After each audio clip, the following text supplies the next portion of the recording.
Deus abençoe a todos, boa noite. Nós estamos aqui agora na oração da meia-noite. Nós estamos aqui se preparando, é reta final, é uma semana decisiva, é uma semana onde de fato, de verdade, nós queremos que Deus se manifeste com as maravilhas. Inclusive já nesta quinta-feira, né, pastor Brian, é um dia de decisão. Amanhã o senhor estará aqui juntamente com a esposa do senhor para decidir a vida dessa pessoa que já não suporta mais sofrer na vida sentimental, na família, né?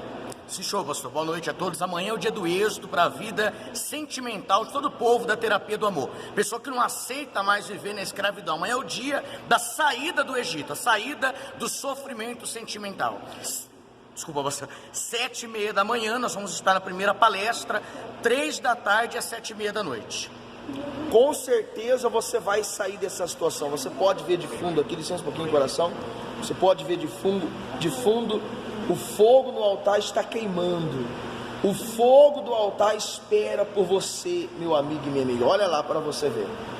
Então você pode ter certeza que vai haver um antes e um depois. Então amanhã, essa semana toda, uma semana que você realmente vai atender a voz de Deus e Deus vai se manifestar. Então, nesta quinta-feira já, daqui a pouco, 7h30 da manhã, às 3 horas da tarde, 7h30 da noite. Não tem chuva, não tem dificuldade. A pergunta é, você vai dar um jeito ou você vai dar desculpa? Quanto tempo mais você suporta ficar no Egito?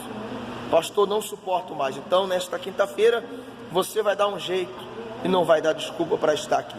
Rua 7 de setembro, 1635, aqui no centro da nossa cidade de Mirassol. Deus abençoe a todos e até daqui a pouco.